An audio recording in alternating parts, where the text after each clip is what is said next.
Bismillahirrahmanirrahim. Assalamualaikum warahmatullahi wabarakatuh. Selamat pagi, salam sejahtera bagi kita semua. Om Swastiastu, Namo Buddhaya, salam kebajikan. Yang saya hormati Ketua dan Pimpinan Lembaga-Lembaga Tinggi Negara yang hadir, yang saya hormati para Menko, para Menteri Kabinet Indonesia Maju, yang saya hormati Gubernur Bank Indonesia beserta Dewan Gubernur Bank Indonesia, yang saya hormati Ketua Dewan Komisioner OJK beserta seluruh jajaran Dewan Komisioner, yang saya hormati Ketua LPS beserta seluruh jajaran, yang mulia para duta besar negara-negara sahabat, para gubernur dari seluruh tanah air, para pelaku industri jasa keuangan, dan hadirin undangan yang berbahagia. Tadi sudah disampaikan oleh Ketua OJK bahwa kredit di tahun 2022 tumbuh di angka 11,3%. Ini sangat bagus, sudah double digit. Kemudian juga tadi saya melihat tingkat permodalan KAR juga berada di angka 25,68%. Ini lebih tinggi dibandingkan pra-pandemi yang berada di angka 23,31%. Ini baik. Kemudian sebelum masuk ke sini tadi saya tanya ke Pak Ketua OJK, NIM-nya berapa sih?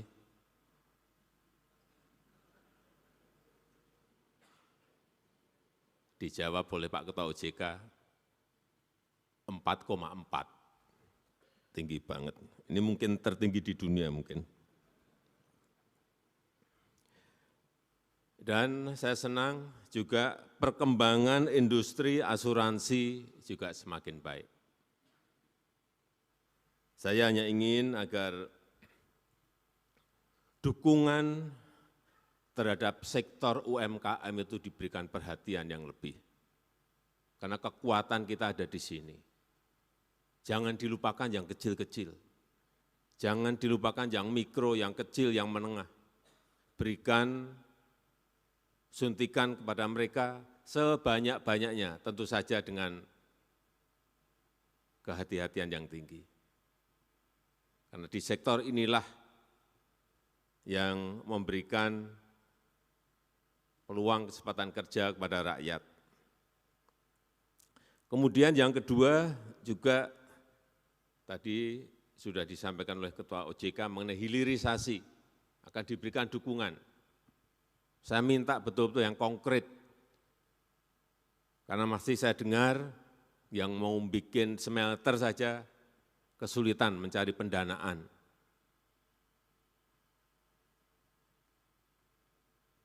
Jadi dukungan itu betul-betul diberikan, tetapi juga dengan kalkulasi dan kehati-hatian yang tinggi. Karena hilirisasi ini akan menjadi kunci bagi negara kita untuk melompat menjadi negara maju. Kita lihat proses sampai 2018, kita itu masih berada di lower middle income. Sampai 2018. Kemudian masuk ke 2018 kita sudah naik ke upper middle income.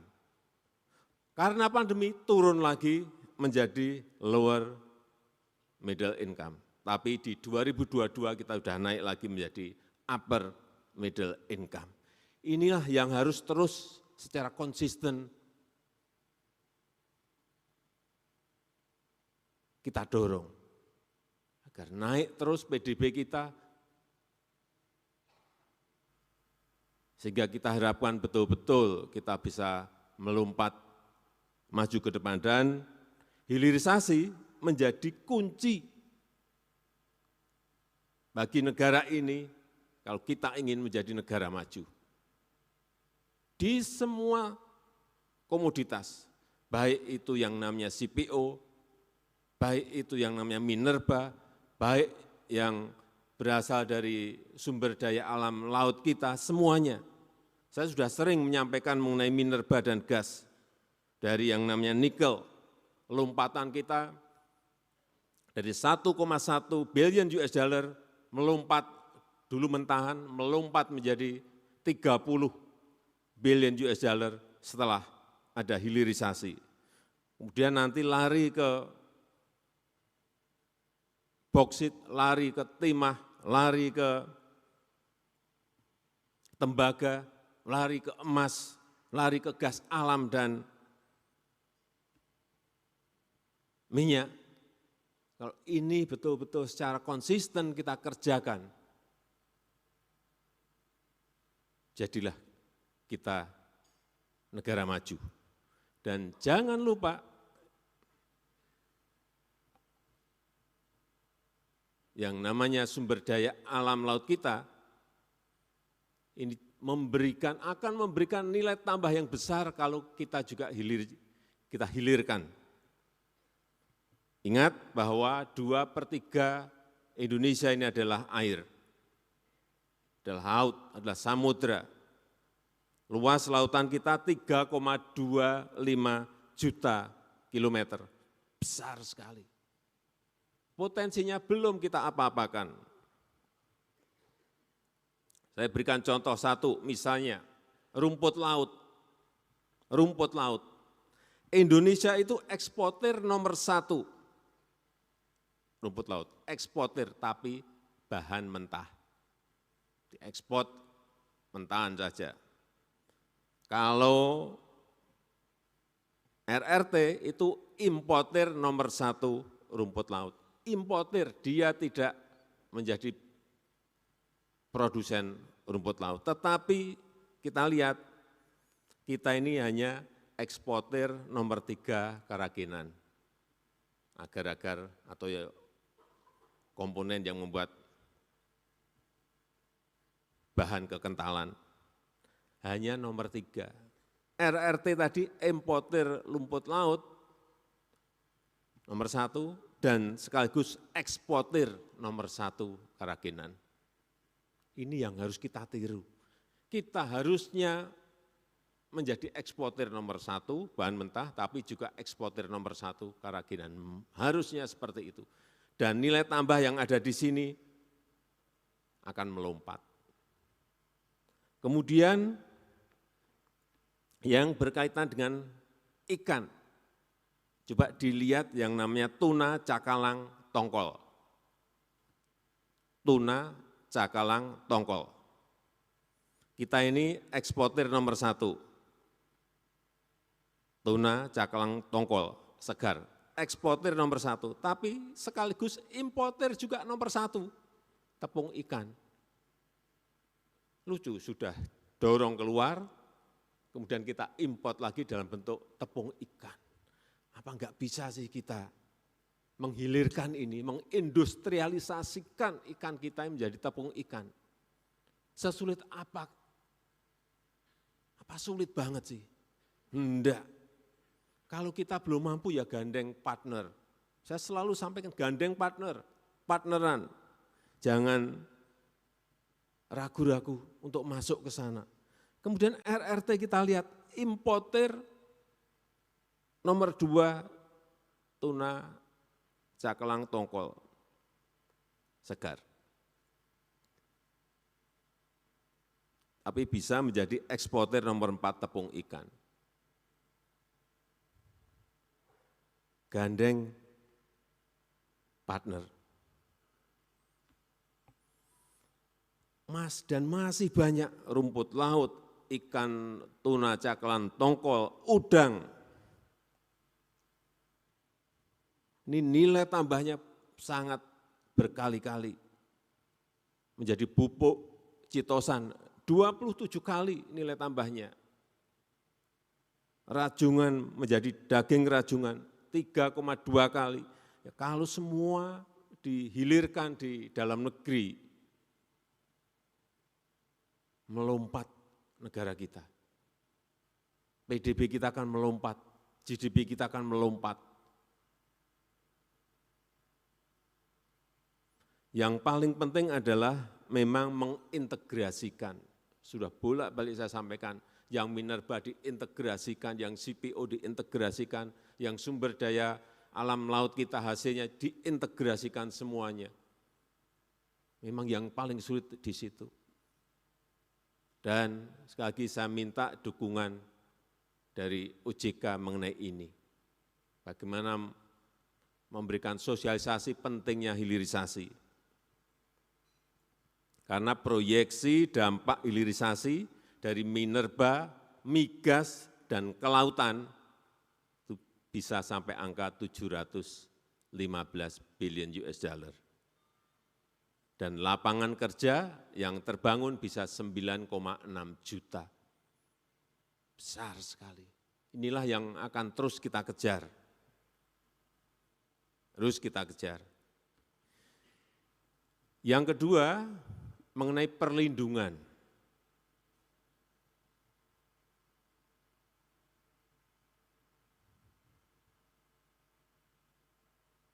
Saya melihat masyarakat memerlukan perlindungan yang pasti terhadap produk jasa keuangan. Baik itu yang namanya asuransi, yang namanya pinjaman online, yang namanya investasi, yang namanya tur haji dan umroh, betul-betul pengawasannya harus detail. Kita ini enggak bisa sekarang kerjanya makro, enggak bisa. Makro iya, mikro harus detail, dicek satu persatu.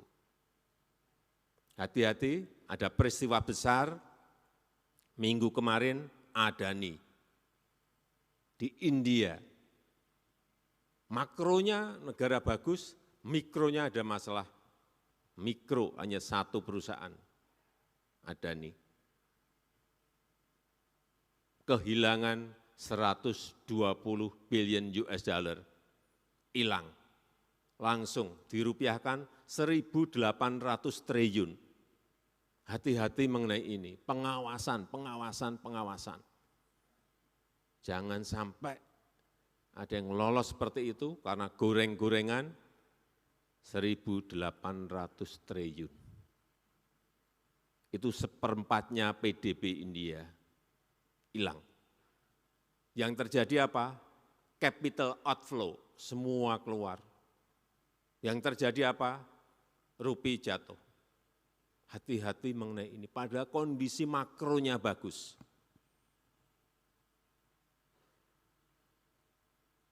Sehingga dilihat betul mana yang suka menggoreng. Kalau gorengan itu enak. Gorengan itu enak. Menggoreng-goreng kalau pas dapat ya enak. Tapi sekali kepleset seperti tadi yang saya sampaikan. Ada nih di India. Hati-hati. Saya minta betul-betul urusan asuransi, utamanya pinjaman online, investasi, dilihat betul. Jangan sampai kejadian-kejadian yang sudah Asabri, Jiwasraya, 17 triliun, 23 triliun. Ada lagi Indosurya, ada lagi Wana Arta. Sampai apa saya gitu kan bacaan.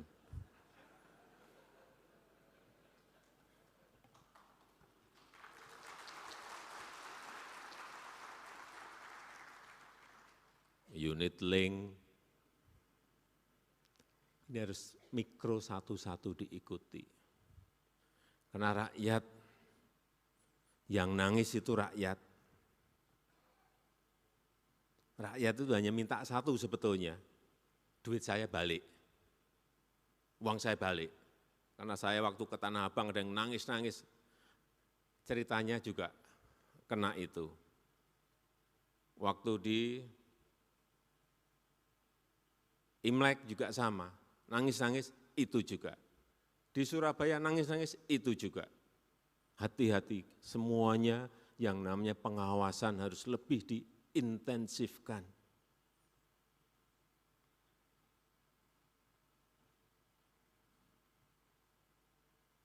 Sering pelaporan, sudah ada pelaporan keluhan sudah tahun 2020, sampai sekarang ini tahun 2023 juga belum tuntas. Gini-gini, hati-hati, yang kita bangun ini adalah trust. Kalau sudah kehilangan itu sulit membangun kembali. Saya yakin OJK yang sekarang bisa.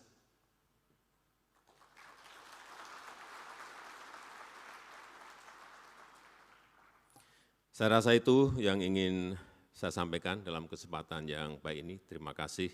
Saya tutup. Wassalamualaikum warahmatullahi wabarakatuh. Om Santi Santi Santi Om.